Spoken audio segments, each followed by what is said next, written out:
Praise the lord. ప్రియమైన సహోదరులందరికీ mirror of Christ తరపు నుంచి శుభాలు.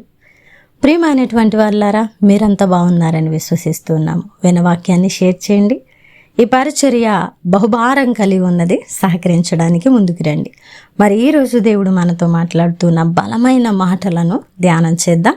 మన జీవితంలో పెట్టుకుని ఫలించే వారముగా, ముందుకు వెళ్ళే వారముగా ఉందాం. యెషయా గ్రంథము 45వ అధ్యాయము 2వ వచనం. నేను నీకు ముందుగా పోవచ్చు, మెట్టగానున్న స్థలములను సరళము చేసేదను. దేవుని నామానికి మహిమ కలుగునుగాక. ప్రియ సహోదరుడా, దేవుడు మనతో మాట్లాడుతున్న శుభ వాగ్దానం ఇది. ఎందుకంటే ఈరోజు మన మార్గాలు మెట్టలతో కూడుకొని ఉన్నాయి. మన మార్గాలు భయముతో నిండి ఉన్నాయి.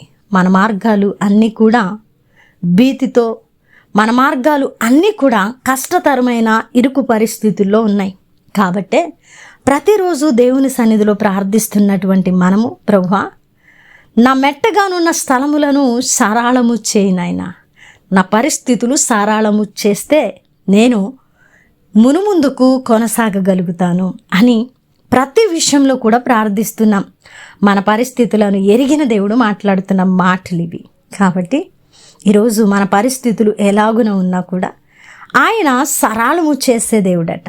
ఆయన మనకంటే ముందుగానే మన పరిస్థితులను ఎరిగిన దేవుడండి. అందుకే నేను నీకు ముందుగా పోవచ్చు, మెట్టగా ఉన్న స్థలములను సరళము చేస్తానని భరోసా ఇస్తున్నారు. ఆయన ధైర్యంగా మన పక్కన నిలబడి యుద్ధము ఆయన కొనసాగిస్తూ మన మెట్టగా ఉన్న పరిస్థితులు అన్నిటినీ కూడా ఆయన సమముగా చేసి సమభూమి మీద నిలబెట్టి సరళము చేసి మనల్ని మునుముందుకు ఆత్మీయతలో ఫలింపు చేయడానికి, భౌతికమైన పరిస్థితులన్నీ కట్టడానికి ఇష్టపడుతున్న దేవుడిగా ఉన్నారు. కాబట్టి ప్రియ సహోదరుడా, ఈ మాటను నమ్ము. నీకంటే నీ పరిస్థితులు ముందుగా దేవుడికి తెలుసని, నేను పోతూ ఉంటే నాకంటే ముందుగా నా దేవుడు నా యొక్క మార్గంలో ఉన్నాడని నమ్మి, నీ అడుగు ఎప్పుడు కూడా దేవుని యొక్క అడుగు తర్వాతే పడుతుందని విశ్వసించి నువ్వు భరోసా కలిగి వెళ్ళగలిగితే నీ మెట్టగా ఉన్న పరిస్థితి ఏదైనా సరళము చేయక మరి ఉండదు. తప్పకుండా ఆయన సరళము చేసి నిన్ను నిలబెట్టే దేవుడు.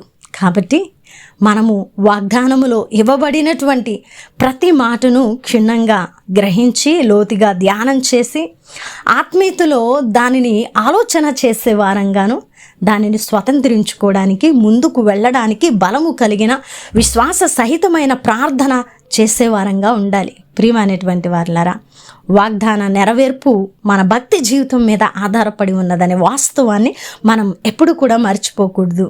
మరి ఈరోజు దేవుడు మనతో మాట్లాడుతున్న ఈ బలమైన మాటలను బట్టి మనము బలము కలిగి ముందుకు వెళదాం. మన మార్గాలన్నీ ఆయన చేతుల్లో పెడదాం. ఎందుకంటే మనకంటే ముందుగా వెళ్ళి మన మెట్టగా ఉన్న స్థలములు అన్నీ కూడా సరళము చేసే దేవుడు. కాబట్టి ఆయన చేతులకు అప్పగించినప్పుడు మనం ఖచ్చితంగా సరళమైనటువంటి మార్గంలో నడుస్తాము. మనం ఆ మార్గంలో భీతి లేకుండా, భయం లేకుండా మునుముందుకు కొనసాగుతాము. మనము ఆ మార్గంలో ఖచ్చితంగా అపవాది క్రియలను జయించి సాతాను బంధకాల అన్నిటిలో నుంచి మనము తప్పించబడి విజయాన్ని పొందుకున్న వారముగా ఉంటాం. మరి ఈ అద్భుతమైన వాగ్దానమును పట్టుకోవడానికి ప్రార్థన చేద్దామా?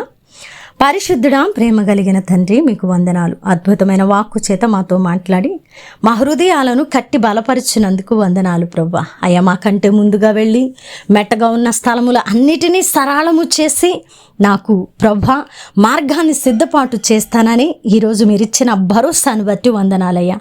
అయ్యా, నాకంటే ముందుగా మీ అడుగు ఉన్నదని నమ్ముతున్నాను ప్రభువా అని ఎవరైతే ప్రభువా ఈ వాగ్దానమును పట్టుకొని స్వతంత్రించుకోవడానికి ఇష్టపడుతూ ఉన్నారో వారి పట్ల నెరవేర్చమని, ఈ పరిచర్యకు సహకరిస్తున్న ప్రతి కుటుంబాన్ని దీవించి ఆశీర్వదించమని ఈ ప్రార్థన నజరేయుడైన యేసుక్రీస్తు నామమున సమర్పించి అడిగి వేడుకుంటున్నాము తండ్రి, ఆమేన్. ప్రియమైన దేవుని బిడ్డలారా, విన్నారు కదా వాక్యాన్ని. తప్పకుండా ఆదరించబడి ఉన్నారని నమ్ముతూ ఉన్నానండి. షేర్ చేయండి, మర్చిపోకండి. పరిచర్య బహుభారం కలిగి ఉన్నది. టీవీ పరిచర్య కొనసాగిస్తున్నాం, మీ అందరికీ తెలిసినటువంటి విషయమే. మరి పరిచర్యలో పాలిభాగస్తులు అవటానికి ముందుకు రావాలని తెలియపరుస్తున్నాం. దేవుని చిత్తమైతే మరలా కలుసుకుందాం. దేవుడు మేము దీవించును గాక. ఆమెన్.